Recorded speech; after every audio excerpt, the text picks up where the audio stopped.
Comment méditer quand ton mental part dans tous les sens? Aujourd'hui, je vais te donner la pratique, comment commencer à méditer et comment mettre ça en place dans ta vie. Le mieux à faire, selon moi, et c'est ce que je fais dans ma journée, parce que j'ai plusieurs moments clés dans ma journée, c'est de pratiquer 2 fois par jour au minimum, et tu peux commencer par faire 2 fois 10 minutes, ok? Ce qui n'est pas grand-chose, 20 minutes de ta journée. Donc, commencer par méditer 2 fois 10 minutes par jour. Le matin en te réveillant, c'est primordial.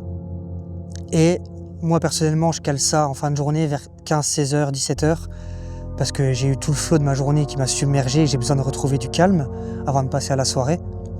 Mais tu peux mettre ça quand on a besoin, en fait. Quand tu te sens l'anxiété monter, quand tu te sens submergé par tes émotions, par tes pensées, tu peux caler 5-10 minutes comme ça, ok? Concrètement, méditer, ça va être quoi? Ça va être s'asseoir, ok? Si possible, dos droit, fermer les yeux et respirer. Ça me paraît bête comme ça, mais c'est vraiment ça. Et du coup, te mettre à respirer. Donc, concrètement, je m'assois le dos droit, je ferme les yeux, je respire. Le but de l'exercice, ça va être de sentir la respiration qui rentre dans tes narines, qui part de ton bas-ventre, qui monte ici, dans tes poumons, qui rentre dans tes narines, l'air frais qui rentre à l'intérieur, et l'air chaud qui en sort, ok? Et le but, c'est de se concentrer sur ces sensations. Et en fait, tes pensées vont venir t'assaillir, elles vont venir de ta tête. Et à chaque fois, tu vas te laisser partir dans tes pensées au début. Il faudra revenir à cette respiration, c'est revenir au moment présent en fait. Revenir à tes sensations physiques, revenir à la sensation de ton souffle qui passe dans le nez, revenir à ton ventre qui se gonfle quand tu respires. Et c'est le fait de revenir à maintenant qui est important. Donc comme je te dis au début, tu vas souvent partir quelques minutes dans tes pensées en entier. Et plus tu vas pratiquer, plus tu vas moins souvent partir dans tes pensées et plus souvent être présent.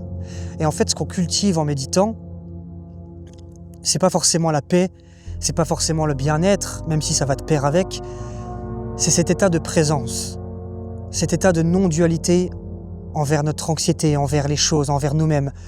C'est juste cet état du fait d'être là et d'accepter tout ce qui vient et tout ce qui part. Les émotions vont passer, elles vont venir, les pensées vont passer, elles vont venir. Tu vas pas arrêter de penser, mais en fait, tu vas pouvoir voir tes pensées avant qu'elles arrivent, tu vas pouvoir être au-dessus de tes pensées, observer tes pensées, et pas être dans le flux d'elles, dans ton cerveau. Voilà concrètement ce que c'est la base, à mes yeux, de la méditation, même si je suis pas un grand connaisseur, attention, hein. J'ai pas de connaissances dans le bouddhisme ou d'autres choses, mais j'ai 8 ans de pratique, et ça m'a beaucoup changé la vie. Mais voilà le schéma à répéter. Concrètement, il y a plein d'autres techniques de respiration, de breathwork, plein d'autres types de souffles différents qui sont extrêmement intéressants à apprivoiser et à comprendre et quels effets ils ont sur nous. Mais la première pratique, je pense, à trouver, c'est celle-ci, le fait de s'asseoir dans le calme et de revenir à soi pour prendre de la hauteur sur nous-mêmes. Et en pratiquant cet exercice tous les jours, idéalement 2 fois, si tu peux pas qu'une seule fois, mais idéalement 2 fois, juste 10 ou 20 minutes par jour, ça va déjà changer ta vie. Parce que le but, quand tu arrives dans cet état de présence, une fois que tu médites, c'est de le cultiver sur le reste de la journée. C'est pas méditer 10 minutes et t'apaiser 10 minutes et après revenir dans un état mental instable et se sentir mal dans sa peau. Ça va être de garder cet état de calme, cet état de connexion à soi, cet état de pure présence et le prolonger le plus longtemps que tu peux sur ta journée.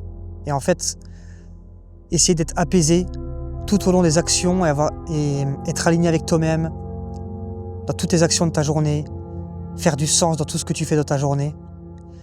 Et petit à petit, ça t'amène à une vie beaucoup plus calme, où tu es beaucoup plus tourné vers les autres, beaucoup plus empathique. Une vie plus profonde et plus riche, je trouve. Et surtout beaucoup moins dans ta tête, donc beaucoup plus connecté à maintenant. Et le fait d'être connecté à maintenant, d'être dans le moment présent, ça t'apporte de la paix en fait. Et on court tous après le bonheur, on court tous après la joie. Mais l'état le plus agréable, c'est se sentir aligné avec soi et c'est se sentir en paix. Et on devrait vraiment cultiver ce truc-là. Donc voilà, j'espère que ça a été assez clair. Je suis pas très bon orateur, donc j'espère que ça te servira quand même, cette vidéo. Mais c'est les premières pratiques que j'ai apprises, c'est celles qui m'ont le plus aidé. Et c'est celles auxquelles je reviens encore maintenant après 8 ans. Et j'espère que toi, ça t'aidera également. Voilà, salut l'ami.